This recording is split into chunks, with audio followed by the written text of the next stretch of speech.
Good morning.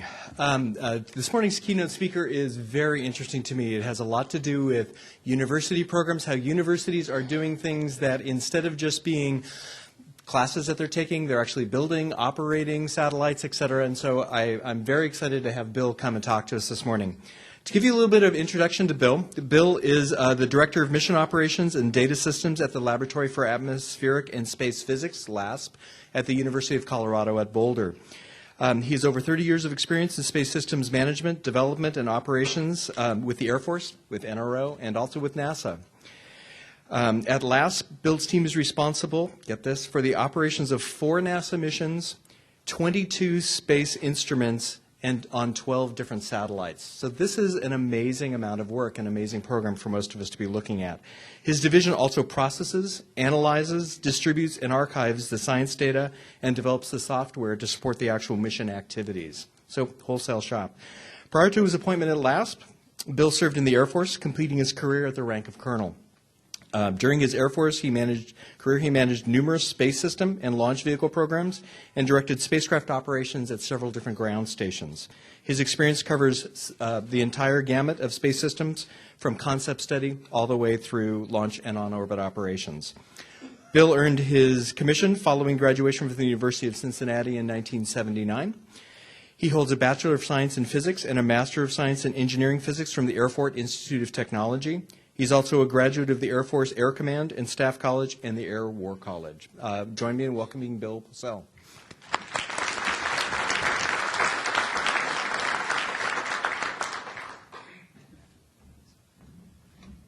Good morning, everybody. Let's see. Yesterday they started talking about the weather. Boulder is 17 degrees and snowing, so happy to be here in beautiful LA. So when you heard Boulder, what did you think of? Colorado? What kind of businesses are we known for? I am not going to talk about those businesses. They're completely out of the realm of what I'm talking about. We do have a slightly tainted reputation, I think, in that area, but so far the economy likes it a lot. I don't think the aerospace business likes it very much, but so be it. I'm going to talk today about, as Tom was mentioned, the program that we have at LASP, Laboratory for Atmospheric and Space Physics. When I first heard about it, my Air Force assignment was supporting the SBIRS program out in Boulder, and a friend of mine was living across the street from this lab and said, hey, why don't we see if we can take a tour? And when I took the tour, it completely blew me away as far as what they were doing in this facility. My younger daughter turned out was going to go to school at CU, and she wanted to be a teacher, and the folks that took us around were in the education part of LASP, so she got a job there first. And shortly after that, I guess a year or two after that, she said, hey, Dad, there's an opening, and it sounds like the kind of stuff you do in the Air Force. So I was very fortunate. I applied, and somehow they let an Air Force guy into a university. It's one of these things where they said, I'm never going to fit in unless I grow the beard and grow the ponytail, and I just can't seem to do that. So this is what I think of Colorado, of the university. This was in a newspaper. We do have quite a few astronauts that have graduated from CU, but what we really are doing is hands-on building instruments and operating them. And we are touching space every day with our students. LASP is just a little background on LASP. We're a research institute within the university. We're not tied to any of the specific, the physics or the different academic departments. We're pretty much a standalone institute. So they pushed us off to the east side of campus. We're happy to be away from that, from the main part of campus. But we do research, and we fight for grants. We fight for NASA proposals. We do commercial work. We pretty much we are self-funded. We don't receive any money from the university or the state. In fact, we make money because we do charge overhead, and that little bit of money does go back to help reduce tuition a little bit. But we have a lot of work. Most of our work is done with NASA. LASP has been around since 1948. Started putting payloads onto V-2 rockets after World War II. In the early 60s, we started doing planetary missions. One of the amazing things is that LASP has built an instrument that has gone to every planet in the solar system, including Pluto. But Pluto was a planet when we launched, and it's on New Horizons, and it's heading there this summer. So if you look at this chart, I mean, we've got payloads on Voyager, Mariner. We do have some scientists walking around that still talk about Carl Sagan, working with him on Voyager.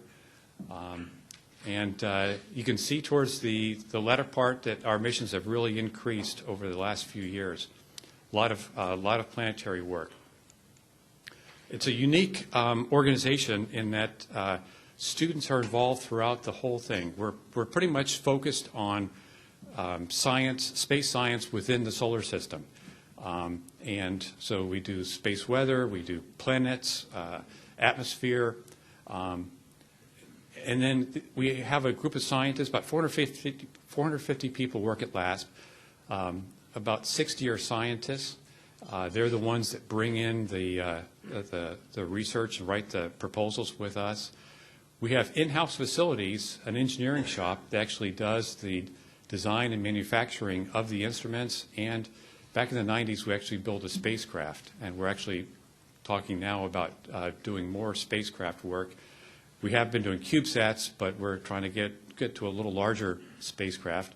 We have all the in-house facilities to do that. Thermovac chambers, clean rooms.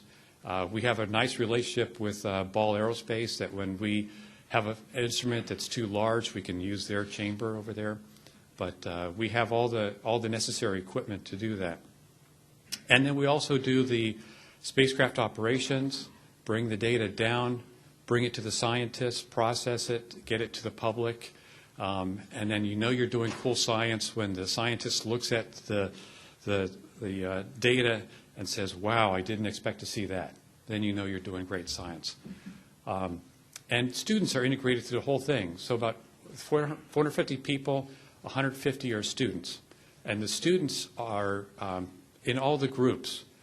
Students are supporting science, and on the science side, they're doing working towards their master's PhD doing research. But on the engineering and the ops side, we actually employ the students. So it's a paid position. Mostly undergrad. We do have some grads. But at $12 an hour, that's a lot of money to an undergrad, but it's actually fairly cheap if you think about what it costs for staff members. So 150 students really contributes quite a bit to our operation. We couldn't do our operation without the students the way we're structured today. My group in the mission ops area, we do everything from bringing in new systems. We're getting ready to launch the magnetospheric multiscale mission, which is somebody mentioned yesterday. The launch is March 12th. It's going to be a tremendous mission. We're operating the instruments for that mission. We operate the 4 missions today. We're in discussions and writing proposals for new missions. We also do the software. The ground software that we use is multi-mission, and it was an in-house development, and we license it. Ball is one of our big customers. They use it for all their INT work. And then we also do the data processing and expanding into the area of data visualization, trying to, General McMurray talked about data fusion on the military side. Obviously, we need data fusion on the science side, and bringing the science out there, even to the scientists and to the public, visualizing things, seeing what you're doing and merging data is an important part of our operation. And an amazing part happened back in the early 80s, late 70s, where my predecessor went to NASA and said, hey, we're working on a mission, Solar Mesosphere Explorer. It was a Ball spacecraft. LASP built the instrument. And the recommendation was, why don't you let the university operate this spacecraft? We've never done operations before. If you think back in the late 70s, pretty much all operations were done at a NASA facility or a military facility. You would never have thought a university could be putting together an operations center. And we were, the NASA manager was a Goddard person, said, sure, you can do that. It was high risk, but very successful. There wasn't much automation at that point, but we did this mission. We did SME, operated it for a number of years. Lots of students went through, and because we didn't have the automation tools, we pretty much had students 24/7 watching passes, sleeping on the floor in between passes, and setting their alarm clocks, waking up.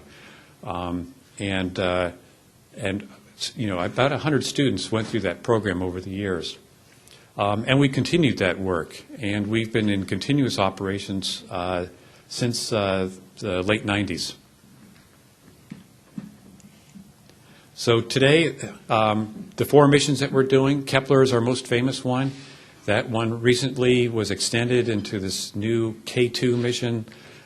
We had some reaction wheel issues, but some smart scientists, smart engineers at Ball and LASP came up with a new way to keep that mission going. QuickScat, Source, AIM, these are all NASA missions that we're doing, that we actually control the entire spacecraft. Again, integrated with students. The instruments, we're on the MAVEN, which is the Mars mission. We're operating the instruments for that. Lockheed's flying the spacecraft. Quite a few others. The magnetospheric multiscale MMS, that's going to kick us in the rear and bump up the number of payloads that we're operating. There are 4 spacecraft and 25 instruments on each spacecraft. So we'll be going from 20-some to 120-some starting next week. Looking forward to that. But the entire program is well over $1 billion worth of hardware that we're responsible for. And we take that very seriously. So what I would talk to you now about is how we're actually doing that at a university, because it's fairly unique. Our operations team are composed of staff members, people that have experience. We've got very experienced software developers, operators, and then we pull in student operators. And I'll talk more about how that works. We always have the student's console is the one that actually sends the commands. So in a way, like for Kepler, when we launched that, the first commands sent to that spacecraft were from a student. That student's currently working at JPL and was on MSL, so it's kind of neat. They do grow up. And I promised somebody I wouldn't say kids, but I do call them kids, sorry. They are kids. They are, the staff members are still in charge of real-time contacts, but we have the students there to support us. And the students do the real-time commanding. We have about 20 of these students, and this rises and falls depending on the number of missions we have and how busy we are. They're involved in all phases of the mission. And one of the great things good and bad, right? Anomalies. Everybody has spacecraft anomalies. That is where you really learn how to do engineering on a system that's already in space, and you learn to be creative.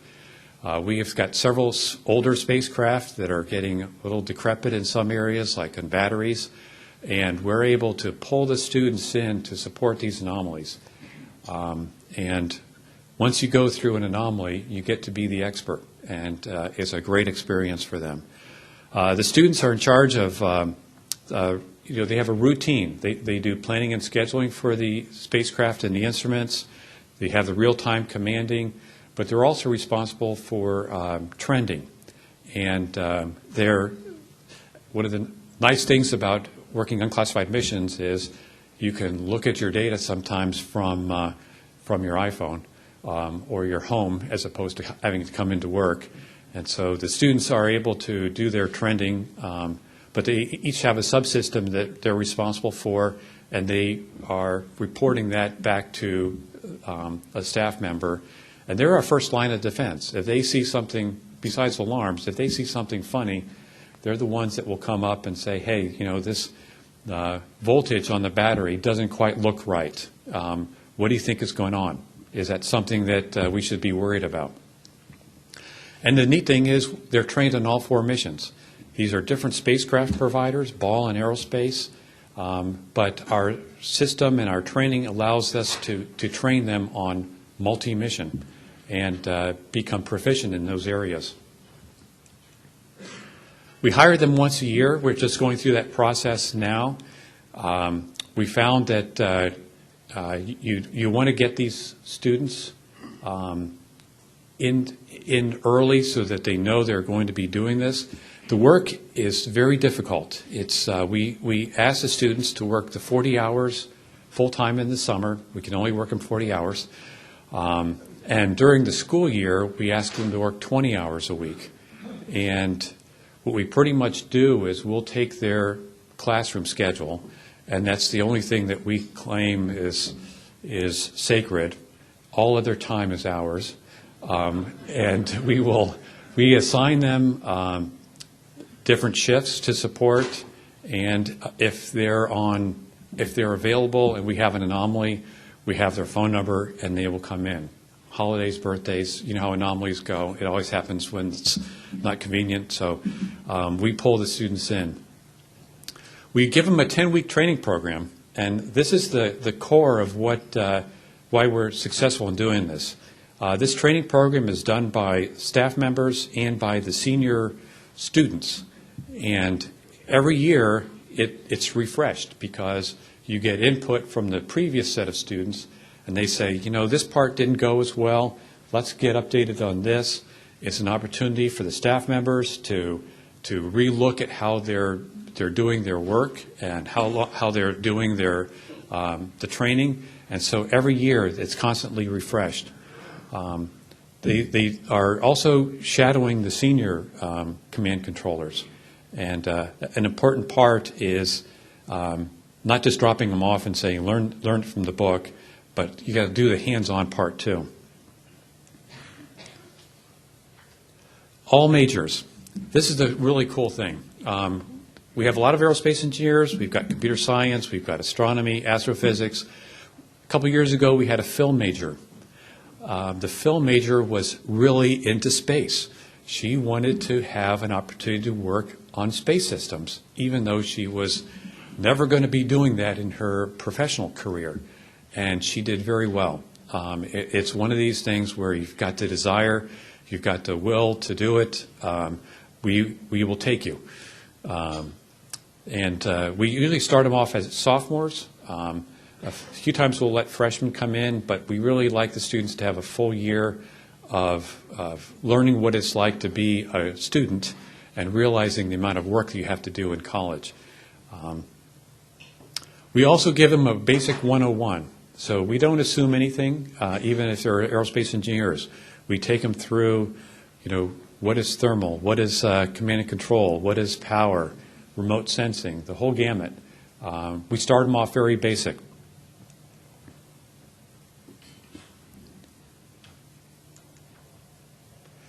We take them through the operations part. How do we do the commanding? How are things downlinked? The protocols, on-console communication. They do the command planning. How do we do that? Each spacecraft is different sets of instruments, different way of doing it. We train them across, again, all the missions that we have. And then they train them how to generate scripts. Then we get into the details.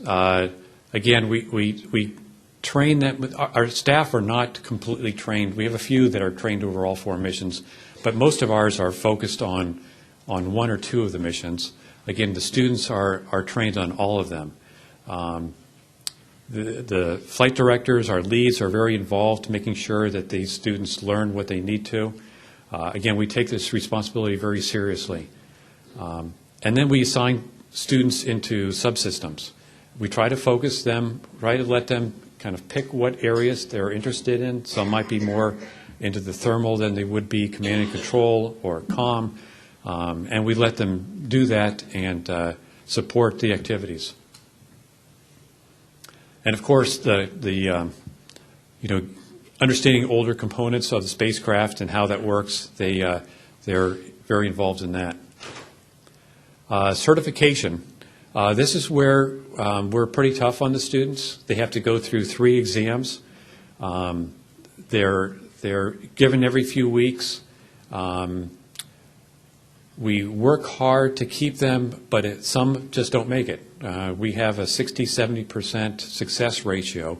We always hire a few extra, but there's some students that just can't do it for whatever reason. So exams, written exams, and then an oral certification. And the certification is, very intense. Usually lasts a full day. Going through all the missions, they're thrown anomalies, they're thrown what-ifs scenarios. Not that they need to become experts, but you want them to realize that if they see something going on and their staff member is sitting next to them not seeing it, that their responsibility is to say, hey, there's something going on over there. Maybe it's nothing, maybe it's something. Let's take a look at it. We have had more catches by students, and because they see something that just was overlooked by a staff member just because it's routine. So it's really important for us to have students be able to react to these anomalies. We give them advanced training too. It's not just on the spacecraft. We teach them earned value also. LASP has been involved in earned value programs. I don't think that system's going away anytime soon. And so we give them the basics without scaring them. And they don't run away when they say earned value. We also, because we're in the Colorado area, been very successful taking them on tours. I've been able to go to Schriever, got the tour of GPS. They can see what it's like on the military side. And on the other end, I've taken them to EchoStar up in Cheyenne, flying 18 GEOs with 3 people and 2 ground stations. And so they see the opposite end of the operations part of it. But it gives them an exposure that they wouldn't have otherwise. After graduation, we get heavily recruited. It's really interesting to see where the students end up. It's pretty easy for them to get jobs. They put on their resume, I got my degree at CU. And, oh, by the way, I've been operating 4 NASA spacecraft for the last 3 years. I don't know where else you would find that on a resume. But if you see that, that's probably a LASP kid. They're pretty easy to get a job. It's great to see them when they're out there. I have an opportunity to go to JPL quite often and visit them. And when they say, yeah, I learned more at LASP than I did at my school, and I hate to hear that, but it's probably true. You see them working at, on an MSL or working, I got them working at Raytheon and Northrop and Lockheed.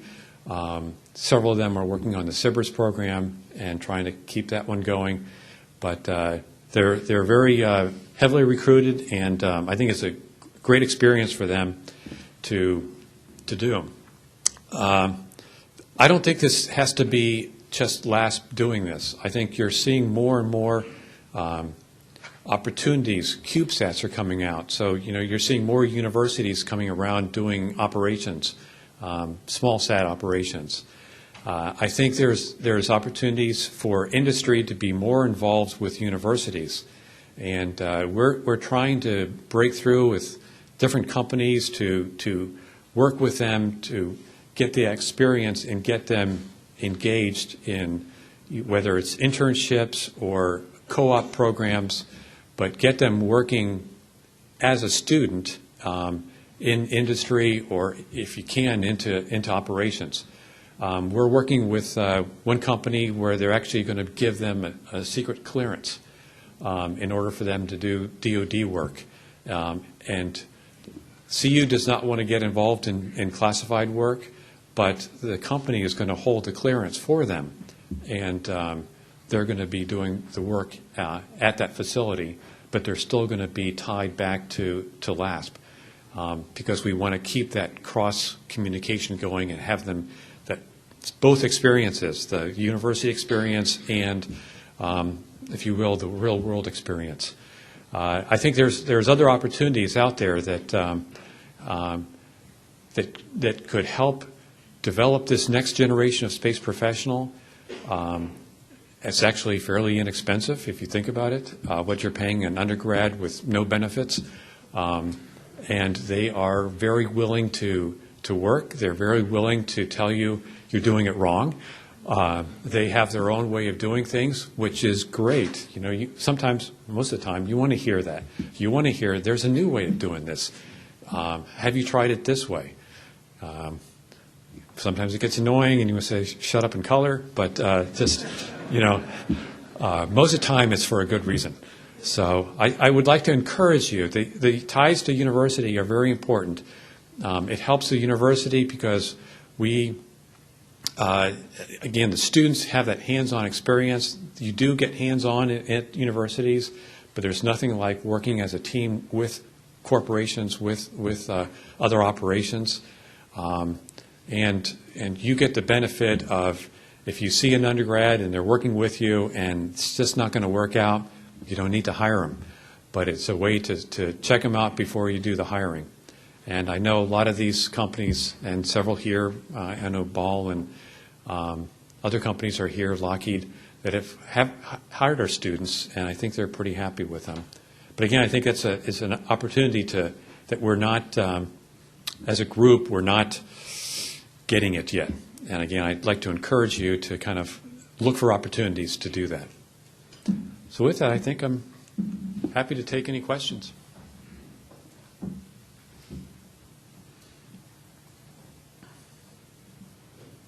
I'm curious how you manage to mitigate risk. I think you mentioned that once. I imagine from NASA's perspective, they just see red flags. Students, they Yes. have full-time, academic careers they have to manage. Boulder. Exactly. So is that a constant struggle between you and NASA, saying, "Hey, give us more work, we can handle it"? It was initially, and it was when we took on Kepler. But you look at our reputation, you look at how successful we have been in doing this mission, all these missions, and again, it's a reputation. We strive to keep that reputation. We work hard at that, and I think that has alleviated the concerns somewhat. But again, our missions were, the QuickScat and AIM are in the $100 million, $150 million range. Kepler jumped us up to the $650 million range. We got a lot more scrutiny, which was deserved, but we've been doing it since 2009 successfully, and put a lot of great students through that program. So, Hi. So do you actually build and fly your own satellites also? we built a satellite in the 90s, and we haven't built one besides CubeSats. We built quite a few CubeSats, but we're looking to expand that, and we have the facilities to build a small spacecraft, but we haven't officially started working that yet. But you say CubeSats you do build and Yes. fly? Yes, CubeSats, we've teamed with the Aerospace Department, and LASP engineers and our ops people are teaching a class. And we have one CubeSat that's been up there, was launched on an NRO satellite in August of 2012, and it's still operational. I think it's the longest living CubeSat, and it's looking at high energy particles from the sun, and it's complementing the Van Allen probes that are up there now, and they're still publishing papers from the results. Thank you.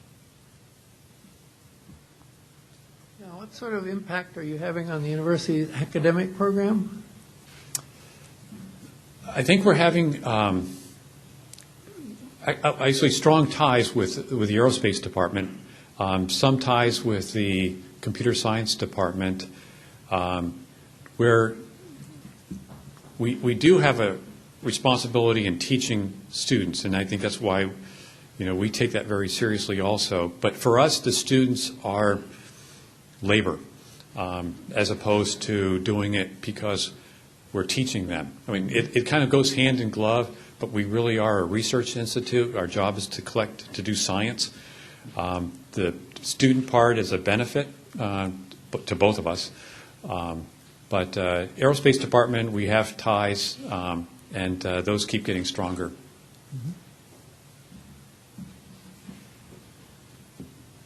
Okay. Thank you very much.